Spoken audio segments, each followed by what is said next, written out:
Hi, എല്ലാവർക്കും പുതിയൊരു വീഡിയോയിലേക്ക് സ്വാഗതം.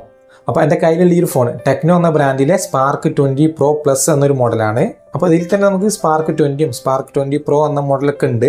അപ്പോൾ അതിൽ നിന്നൊക്കെ കുറച്ചും കൂടെ നല്ല മാറ്റം വരുത്തിയിട്ടാണ് ഈ ഒരു ഫോൺ വന്നിട്ടുള്ളത്. അപ്പോൾ ടെക്നോ എന്നുള്ള ബ്രാൻഡ് നമുക്കൊരുവിധം എല്ലാവർക്കും അറിയുന്നത് തന്നെയാണ്. ഒരുപാട് നല്ല ഫീച്ചേഴ്സും ഒരു ബഡ്ജറ്റിൽ വരുന്ന പ്രൈസിലൊക്കെ തന്നെയാണ് നമ്മൾ ഈ ടെക്നോ ബ്രാൻഡുകൾ ഫോണുകളൊക്കെ ഇറക്കുന്നത്. ഈ ഒരു ഫോണിൽ AMOLED ഡിസ്പ്ലേ കിട്ടുന്നുണ്ട്, കർവ്ഡ് ഡിസ്പ്ലേ ആണ് വരുന്നത്. അതുപോലെ തന്നെ 120 Hz റീഫ്രഷ് റേറ്റ് കിട്ടുന്നുണ്ട്. അങ്ങനെ തുടങ്ങിയിട്ട് ഒരുപാട് ഫീച്ചേഴ്സ് ഈ ഒരു ഫോണിൽ വരുന്നുണ്ട്. അതും 16,000 രൂപയുടെ ഉള്ളിൽ മാത്രമാണ് പ്രൈസിംഗ് ഉള്ളത്. പിന്നെ UAE ഒരു 699 ദിർഹംസ് മാത്രമേ വരുന്നുള്ളൂ. അപ്പോൾ ഈ ഫോണിന്റെ ഡീറ്റെയിൽ ആയിട്ടുള്ള കാര്യങ്ങൾ നമുക്ക് ഈ വീഡിയോയിൽ കൂടി നോക്കാം. അതിന് മുമ്പേ ഫോണിന്റെ ബോക്സിൽ എന്തൊക്കെ ആക്സസറീസ് ആണ് വരുന്നത് എന്നൊക്കെ നോക്കിയതിനു ശേഷം നമുക്ക് ഫോണിലേക്ക് പോകാം. അപ്പോൾ എന്തായാലും അത് കണ്ടിട്ട് വരാം. അപ്പോൾ ഇതാണ് ടെക്നോ സ്പാർക്ക് 20 Pro Plus എന്ന മോഡലിന്റെ ബോക്സ്. ഓപ്പൺ ചെയ്ത് നോക്കാം. അപ്പം ബോക്സിൽ നിന്ന് കിട്ടിയ ആക്സസറീസ് ഒക്കെ ഞാൻ എടുത്തിട്ട് ഇവിടെ പുറത്ത് വെച്ചിട്ടുണ്ട്. ഒരുവിധം എല്ലാ ആക്സസറീസും ഈ ഫോണിൻ്റെ കൂടെ കിട്ടുന്നുണ്ട്. 2 വർഷത്തെ വാറണ്ടിയാണ് പറയുന്നത്. ഇത് UAE-ലാണ്, ഇന്ത്യയിൽ ചിലപ്പോൾ 1 വർഷമായിരിക്കും. പിന്നെ silicone cover, fast charging adapter, screen guard, SIM ejecting tool, Type-C to USB cable, പിന്നെ ഈ സ്ക്രീൻ കാർഡ് ഒട്ടിക്കുന്നതിന് മുമ്പ് ക്ലീൻ ആക്കാനുള്ള ഒരു കിറ്റ്, പിന്നെ Type-C ഇയർഫോണും വരുന്നുണ്ട്. ഇത്രയും ആക്സസറീസ് ആണ് ഈ ഒരു ബോക്സിലുള്ളത്. അപ്പോൾ എല്ലാം തന്നെ കമ്പനി തരുന്നുണ്ട്. അപ്പോൾ ഇതൊക്കെ നമുക്ക് മാറ്റി വെക്കാം. അപ്പോൾ ഇതാണ് നമ്മുടെ സ്പാർക്ക് 20 Pro Plus എന്ന മോഡല്. കാണാൻ നല്ല ഭംഗിയുണ്ട്. ഒരു ഡിഫറെൻറ്റ് ലുക്കിലാണ് ഈ ഫോൺ വന്നിട്ടുള്ളത്. ഇവിടെ വരുന്നതൊക്കെ പ്ലാസ്റ്റിക് ബോഡിയാണ്, ഒരു മാറ്റ് ഫിനിഷിലാണ് വരുന്നത്. പിന്നെ ടെക്നോ സ്പാർക്ക് എന്ന് ഇവിടെ കൊടുത്തിട്ടുണ്ട്. പിന്നെ ക്യാമറ ഇരിക്കുന്നത് റൗണ്ട് ആയിട്ടാണ്, നല്ല വലിയൊരു റൗണ്ട് തന്നെയാണ്. ഇപ്പോൾ ഒരു ക്യാമറ മൊഡ്യൂൾ ഇങ്ങനെ കാണുന്ന സമയത്ത് നിങ്ങൾക്ക് ഇവിടെ തോന്നും 4 ക്യാമറ ആണ് വരുന്നതെന്ന്. പക്ഷേ 3 ക്യാമറയും ഒരു ഡമ്മി ക്യാമറ ആണ് ഇവിടെ. ഈ ഒരു ക്യാമറ ഓപ്പൺ അല്ല, പിന്നെ ഒരു ഫ്ലാഷും ആണുള്ളത്. അതിൻ്റെ സൈഡ് ഭാഗം എല്ലാം തന്നെ ഒരു ഗ്ലോസി ഫിനിഷാണ് കൊടുത്തിട്ടുള്ളത്. ഫിംഗർ പ്രിന്റ് പതിയുന്നുണ്ട്. പിന്നെ സൈഡ് ബോഡി ഒക്കെ തന്നെ ഒരു മെറ്റൽ ഫിനിഷിലാണ് വരുന്നതും. ഇപ്പോൾ നല്ല ലൈറ്റ് വെയിറ്റ് ആയിട്ടുള്ള ഒരു ഫോൺ, അത്ര വെയിറ്റ് ഒന്നും ഫീൽ ചെയ്യുന്നില്ല, നല്ല ലൈറ്റ് വെയിറ്റ് ആണ്.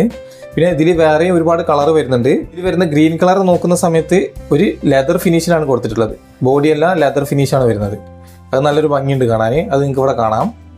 ഇനി ഫോണിൻ്റെ താഴ്ഭാഗത്തായിട്ട് Type-C charging port, main mic, SIM tray അവിടെ തന്നെയാണ് കൊടുത്തിട്ടുള്ളത്. പിന്നെ സ്പീക്കർ ഗ്രില്ല്. റൈറ്റ് സൈഡിലായിട്ട് ഒന്നും തന്നെ വരുന്നില്ല. മുകളിലായിട്ട് ഒരു സെക്കൻഡറി നോയ്സ് ക്യാൻസലേഷൻ മൈക്ക്, പിന്നെ സ്പീക്കറും വരുന്നുണ്ട്. പിന്നെ ലെഫ്റ്റ് സൈഡിലായിട്ടാണ് പവർ ബട്ടൺ ആൻഡ് വോളിയം വോക്കേഴ്സും കൊടുത്തിട്ടുള്ളത്. അപ്പോൾ എന്തായാലും നമുക്ക് ഈ ഒരു സിം ട്രേ ഒന്ന് തുറന്നു നോക്കാം. 2 സിം കാർഡ് ഇടാൻ പറ്റുന്ന ഒരു ട്രേ ആണ് വരുന്നത്. മെമ്മറി കാർഡ് ഇടാൻ പറ്റില്ല.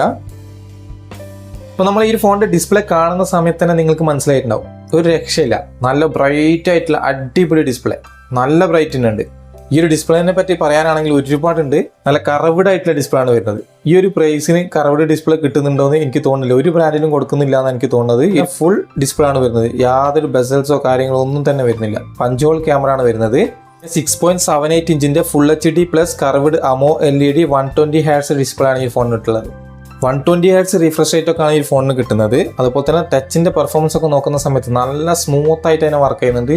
പിന്നെ വെയിലുള്ള സമയത്ത്, അത്രയും സൺലൈറ്റ് ഉള്ള സമയത്ത് പോലും പുറത്ത് പോയി യൂസ് ചെയ്തിട്ട് യാതൊരു കുഴപ്പമില്ല, നല്ല ബ്രൈറ്റ് ആയിട്ട് തന്നെ ഡിസ്പ്ലേയിൽ കാണാൻ പറ്റുന്നുണ്ട്. നിങ്ങൾക്ക് ഇവിടെ കാണുമ്പോൾ തന്നെ മനസ്സിലാവുന്നുണ്ടാവും. ഗൊറില്ല ഗ്ലാസ് 5ന്റെ പ്രൊട്ടക്ഷൻ നമ്മൾ ഈ ഒരു സ്ക്രീനിൽ കിട്ടുന്നുണ്ട്. അതുകൊണ്ട് തന്നെ അത്രയും ടഫ് ആയിട്ടുള്ള ഒരു ഗ്ലാസ് ആണ്, താഴെ വീണാലൊന്നും പൊട്ടൂല. ഇതിൽ പിന്നെ ഡൈനാമിക് ഐലൻഡ് ഡിസ്പ്ലേ വരുന്നുണ്ട് ഈ ഒരു ഭാഗത്ത്. അതുകൊണ്ട് തന്നെ നോട്ടിഫിക്കേഷൻ ഒക്കെ വരുന്ന സമയത്ത് നമുക്ക് ഇവിടെ അങ്ങനെ കാണാൻ പറ്റും. IP53 സ്പ്ലാഷ് പ്രൂഫ് ആണ് ഈ ഒരു ഫോൺ വരുന്നത്.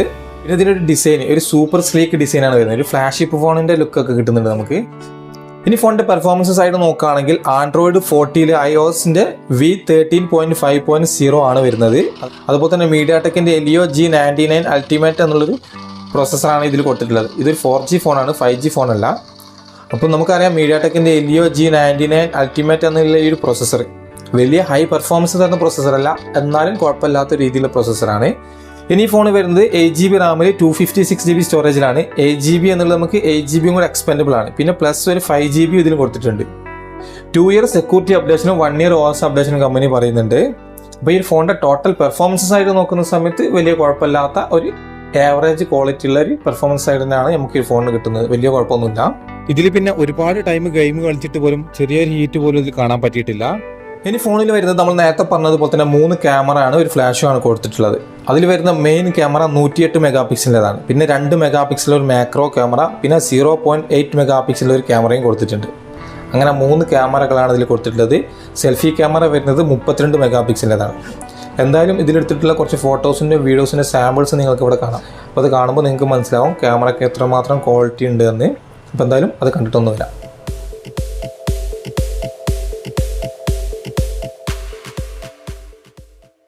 അപ്പോൾ ക്യാമറേൻ്റെ ഒക്കെ ക്വാളിറ്റി കാണുന്ന സമയത്ത് നിങ്ങൾക്ക് ഇവിടെ മനസ്സിലാവുന്നുണ്ടാവും.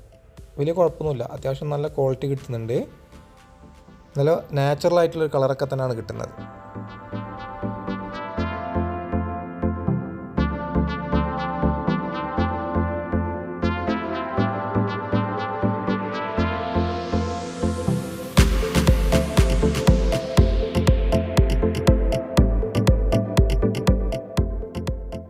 അപ്പോൾ ഈ ഒരു വീഡിയോ 2Kയിൽ 30 ഫ്രെയിം/സെക്കൻഡിലാണ് എടുക്കുന്നത്. വീഡിയോൻ്റെ ക്വാളിറ്റി നമുക്കിവിടെ കാണാം.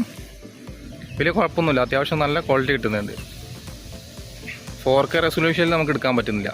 4K കിട്ടുകയാണെങ്കിൽ കുറച്ചും കൂടി നല്ലതായിരുന്നു. എന്നാലും വലിയ കുഴപ്പമൊന്നുമില്ല. ഒരു വീഡിയോയിൽ സൂം ചെയ്ത് നോക്കാം. 10x വരെയാണ് ഡിജിറ്റൽ സൂം ചെയ്യാൻ പറ്റുന്നത്. ക്വാളിറ്റി വളരെ കുറവാണ് 10x എത്തുമ്പോൾ. ഒരു 3x വരെയൊക്കെ വലിയ കുഴപ്പമില്ല, അതിന് മേലോട്ട് പോരാ. അപ്പോൾ ഈ ഒരു വീഡിയോ ഫുൾ HDയിൽ 60 ഫ്രെയിം/സെക്കൻഡിലാണ് എടുക്കുന്നത്.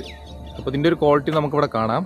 ഇതിലും സ്റ്റെബിലൈസേഷൻ ഓപ്ഷൻ വരാത്തതുകൊണ്ട് ഷെയ്ക്ക് ഉണ്ട്. പക്ഷേ ഫുൾ HDയിൽ 30 ഫ്രെയിം/സെക്കൻഡിൽ നമുക്ക് അൾട്രാ സ്റ്റഡി ബൈ എന്നുള്ളൊരു ഓപ്ഷൻ ഉണ്ട്. അത് ഓണാക്കി കഴിഞ്ഞിട്ടുണ്ടെങ്കിൽ ചെറിയ രീതിയിലുള്ള ഷെയ്ക്കൊക്കെ ഒഴിവായി കിട്ടും. അതിൽ ഞാൻ കാണിച്ചു തരാം. ഇത് നോർമൽ ഫുൾ HDയിൽ 60 ഫ്രെയിം/സെക്കൻഡിലാണ്.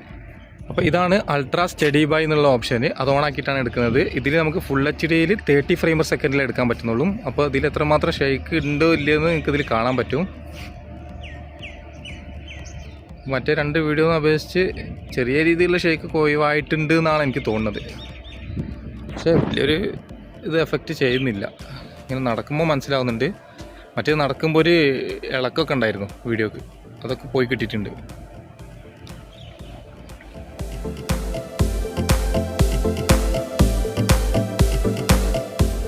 ഇപ്പോൾ സെൽഫി ക്യാമറയിൽ എടുത്തിട്ടുള്ള ഫോട്ടോസിനും വലിയ കുഴപ്പമൊന്നുമില്ല. ഇതിലും ഒരു നാച്ചുറൽ കളറൊക്കെ തന്നെയാണ് കിട്ടുന്നത്. അത്യാവശ്യം നല്ല ക്വാളിറ്റി ഉണ്ട് ഫോട്ടോസിനൊക്കെ. പോർട്രേറ്റിലെടുത്തതിനാണ് കുറച്ചും കൂടെ നല്ല ക്വാളിറ്റി കാണുന്നത്. അപ്പോൾ ഈ ഒരു വീഡിയോ 2Kയിൽ 30 ഫ്രെയിം/സെക്കൻഡിലാണ് എടുക്കുന്നത്. വീഡിയോൻ്റെ ക്വാളിറ്റി നിങ്ങൾക്ക് ഇവിടെ കാണാം. നല്ല വൈറ്റ്നസ് കൂടുതലുണ്ട്. ഈ ഒരു ഏരിയ കാണുമ്പോൾ തന്നെ മനസ്സിലാവും. നല്ല വൈറ്റ്നസ് ആണ് വരുന്നത്. ഈ ഒരു 2Kയിൽ സ്റ്റെബിലൈസേഷൻ ഓപ്ഷൻ വരുന്നില്ല. അതുകൊണ്ട് തന്നെ ചെറിയ രീതിയിലുള്ള ഷെയ്ക്ക് ഇവിടെ വരുന്നുണ്ട്.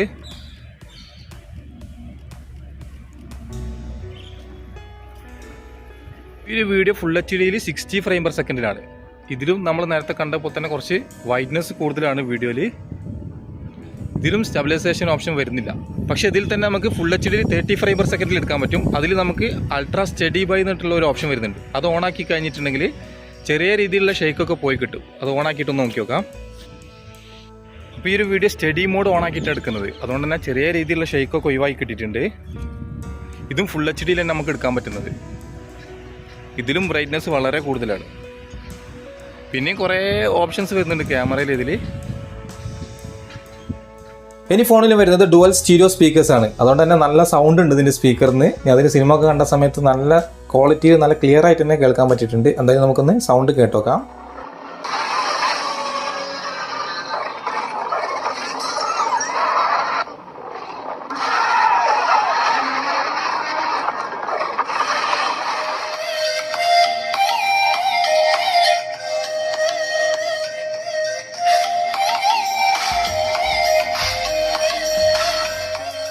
അപ്പോൾ സൗണ്ട് കേട്ട സമയത്ത് മനസ്സിലായിട്ടുണ്ടാവും. നല്ല അടിപൊളി സൗണ്ടാണ്. നല്ല ലൗഡ് സൗണ്ട് ഉണ്ട്, നല്ല ക്ലിയർ സൗണ്ടാണ്. ഇനി ഫോണിൽ ഇൻ ഡിസ്പ്ലേ ഫിംഗർ പ്രിന്റ് സെൻസറും ഫേസ് ലോക്കാണ് സെക്യൂരിറ്റി ലോക്കായിട്ട് കൊടുത്തിട്ടുള്ളത്. എന്തിനാണ് എന്തായാലും നമുക്ക് ടെസ്റ്റ് ചെയ്ത് നോക്കാം എത്ര സ്പീഡ് ഉണ്ടെന്ന്.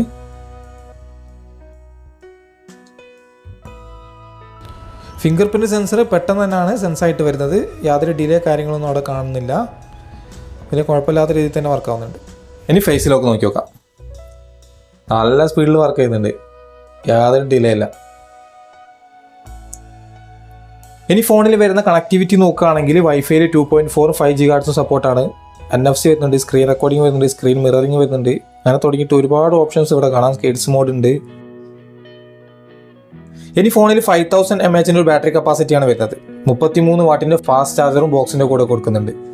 അപ്പോൾ 1 മണിക്കൂറും 25 മിനിറ്റാണ് ഈ ഒരു 33 വാട്ടിൻ്റെ ഈ ചാർജർ വെച്ചിട്ട് ഈ ഒരു 5000 mAh ബാറ്ററി ചാർജ് ആവാൻ എടുക്കുന്ന ടൈം. അപ്പോൾ നമ്മൾ ഈ ഒരു ഫോൺ ഈ ഒരു 5000 mAh ബാറ്ററി വന്നിട്ട് പോലും നല്ല ലൈറ്റ് വെയിറ്റ് ആണ്. അതും ഇത്രയും വലിയ ഡിസ്പ്ലേ വന്നിട്ട്. അപ്പോൾ ഈ ഒരു ഫോൺ ഈ ഒരു പ്രൈസിന് വെർത്താണോ എന്ന് ചോദിക്കുകയാണെങ്കിൽ ഒന്നും പറയാനില്ല. ഈ ഒരു 15000 രൂപയ്ക്ക് വെർത്താണെന്ന് തന്നെ പറയാം. കാരണം ഒരുവിധ എല്ലാ ഫീച്ചേഴ്സും ഇതിൽ ഇൻക്ലൂഡ് ആയിട്ടുണ്ട്. എടുത്തു പറയേണ്ടത് ഇതിൻ്റെ ഒരു ഡിസ്പ്ലേ സൈഡ് തന്നെയാണ്. Curved display, 120 Hz refresh rate വരുന്നുണ്ട്, അമോലെഡ് ഡിസ്പ്ലേ, നല്ല ബ്രൈറ്റ് ആയിട്ടുള്ള ഡിസ്പ്ലേ, ഐലാൻഡ് ഡിസ്പ്ലേ, അങ്ങനെ തുടങ്ങിയിട്ട് ഒരുപാട് കാര്യങ്ങൾ, ഗോറില്ല ഗ്ലാസ് 5ന്റെ പ്രൊട്ടക്ഷന് എല്ലാം ഇൻക്ലൂഡ് ആയിട്ടുണ്ട് ഡിസ്പ്ലേ സൈഡ് നോക്കുന്ന സമയത്ത്.